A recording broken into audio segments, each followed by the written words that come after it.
Fala Dev, no vídeo de hoje a gente vai falar sobre Fine Tuning, PFT, a diferença entre comportamento e conhecimento e fazer uma breve introdução sobre o LoRa. Então vamos nessa, vamos direto ao ponto, um beijo e até mais. Vamos falar do erro clássico de quem usa Fine Tuning, de quem é iniciante no Fine Tuning, que é usar o Fine Tuning como se ele fosse um banco de dados. Como assim, Poliana? A pessoa pega e fala, eu vou treinar esse modelo para ele ficar bem especializado, bem personalizado para a empresa X. E aí fala, eu vou pegar os PDFs internos da empresa, eu vou pegar a documentação interna, eu vou pegar política de privacidade, planos que a empresa tem, e vou usar tudo isso pra treinar esse modelo, essa LLM, pra ela ficar bem personalizada, especializada, e utiliza o Fine Tuning pra fazer isso. Só que o Fine Tuning não foi feito pra isso. Porque quando a gente usa dados que são mutáveis, por exemplo, uma política de privacidade de uma empresa, é algo que pode mudar com muita facilidade. Quando a gente usa dados que são mutáveis, tá, no Fine Tuning, a gente tem um problema que é, toda vez que esse dado mudar, a gente vai precisar retreinar todo o modelo. Aí a gente entra em um conceito que é, qual é a diferença de conhecimento e comportamento nesse contexto aqui dessa aula, tá? O conhecimento seria a gente exatamente pegar dados, pegar informação, pegar tudo que você tem de informação importante. Então, se você quer fazer uma LLM especializada para essa empresa, pegar PDFs internos, documentação interna, pegar tudo que você tem de dado importante para treinar essa LLM. Mas a gente não usa Fine Tuning para isso, a gente vai usar RAG, tá? Que eu vou falar na próxima aula mais sobre o que é isso. O comportamento, nesse contexto, é o quê? Comportamento para LLM é o tom de voz que ela fala, tá? Ai, olha, eu quero que você fale num tom de voz um pouco mais sério, ou um pouco mais animado, ou ai, eu quero que você fale como se fosse um advogado. Todo esse tom de voz. Isso é só uma parte do comportamento, tom de voz. A estrutura da resposta, tá? Ai, olha, eu quero que você me responda sempre com uma pergunta. Ah, eu quero que você me responda sempre explicando como que você raciocinou. Ah, eu quero que você nunca opine. Você pode também alterar a parte de como ela raciocina. Tipo, ah, eu quero que você comece pensando sempre sobre isso.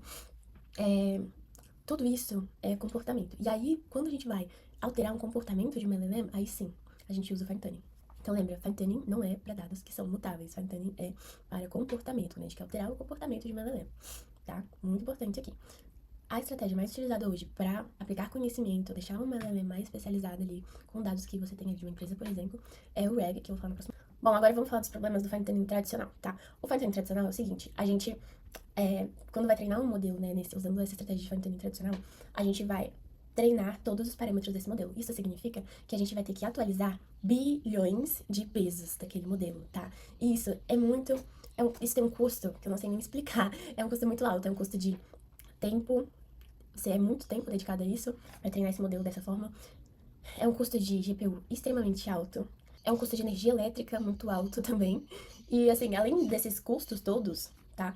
A gente também tem um grande risco, que é o risco de overfitting, que é quando a IA, ela tá muito especializada em um grupo, ela foi muito bem treinada para um grupo de dados, e aí quando a gente tenta treinar ela para um outro grupo de dados, ela não consegue.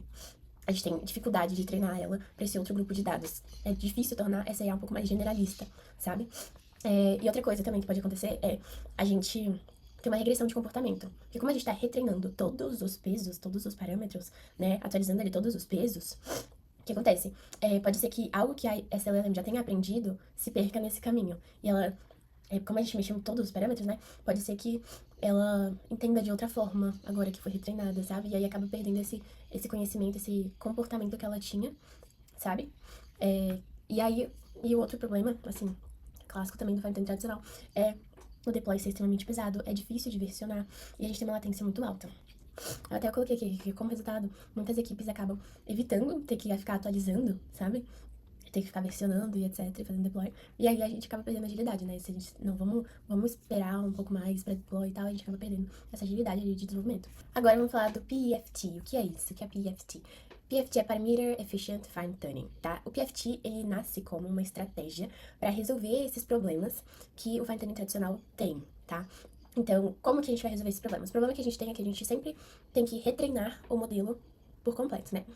O PFT, ele vem com o objetivo de a gente conseguir mudar o comportamento de uma LLM sem precisar alterar todos os parâmetros dessa LLM, sem precisar atualizar todos os bilhões de pesos dessa LLM, tá? Então, como que isso funciona, né? Como que essa técnica funciona? Primeiro que o PFT, ele não é uma técnica só, tá? Ele é uma família de técnicas, tá? E qual é a ideia? A ideia do PFT é que, em vez da gente treinar o modelo todo, a gente vai pegar módulos, tá? Pequenos, treinar esses módulos e adicionar, né, esses módulos na LLM.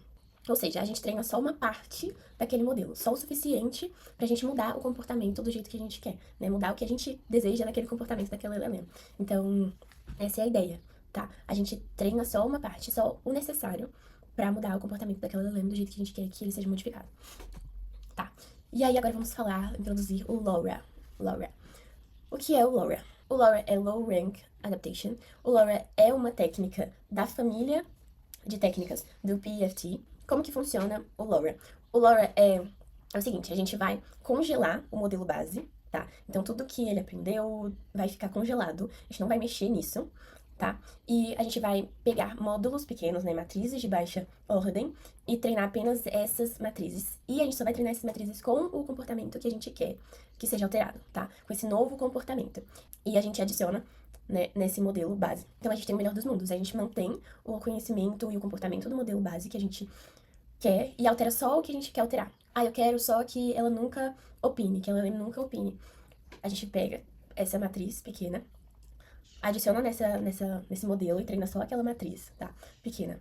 Então, a gente vai conseguir alterar o comportamento dessa LLM, mantendo todo o conhecimento que ela tinha antes, sem ter uma degradação desse conhecimento que ela já tinha antes, desse conhecimento e desse comportamento que ela já tinha antes, tá? A gente só adiciona algo novo, só adiciona mais isso pra mim. Ah, eu não quero que você opine, só mais isso, entendeu?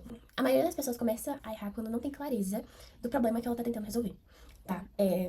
Por exemplo, muita gente fica treinando mais o modelo, achando que o problema tá na falta de treinamento, quando às vezes tá na arquitetura, tá? Ou tá na falta de clareza pra definir as regras daquele modelo. No geral, o erro tá menos na técnica e mais, assim, na falta de conhecimento sobre o papel de cada uma dessas técnicas. Com o LoRa e o PFT que surgiram aí, a gente resolve muitos desses problemas que o fine tuning tradicional tinha, tipo, esse custo muito alto de energia elétrica, de tempo, tá? E, é, e toda essa complexidade e tal, de, enfim, ter que alterar bilhões de pesos, tá? De um modelo. A gente reduz drasticamente esse custo de uso de GPU, de energia elétrica e diminui muito o tempo de treinamento usando essa técnica do PFT com LoRa e é o que a gente vai usar no nosso curso, tá? Bom, só fechando aqui, não é que você não pode usar o fine-tuning para alterar conhecimento, né? Com dados mutáveis, só que você não deve. É tipo, você pode roubar um banco, mas você não deve roubar um banco, entendeu? É tipo isso. Então, só pra fechar com chave de ouro, as pessoas geralmente erram na hora de usar o fine-tuning com essa questão do conhecimento, né? A gente usa o fine-tuning pra alterar comportamentos de uma LLM. Erra também nesse de usar o fine-tuning tradicional, de alterar todos os pesos ali, são bilhões de pesos, a cada vez que o dado é alterado. Isso não é o melhor dos mundos. Inclusive, fica inviável na maioria dos casos em produção, tá? A falta de versionamento também é uma coisa muito importante. A gente indica sempre ter pipelines de CI para esses modelos, tá? E hoje a gente usa muito o fine-tuning para alterar o comportamento de uma LLM e o RAG para adicionar esse conhecimento mais especializado em uma LLM. E eu falando por cima sobre o RAG, Retrieval Augmented Generation, tá? Bom, pessoal, por hoje era isso. Eu ia entrar mais a fundo na matemática, mas eu acho melhor não. Esse não é o objetivo desse curso. O objetivo desse curso é a gente sair com um projeto, aprender sobre como utilizar fine-tuning, como utilizar RAG e MCP tudo junto e misturado. Então é isso, gente. Muito obrigada por assistirem até aqui. Um beijo e até a próxima.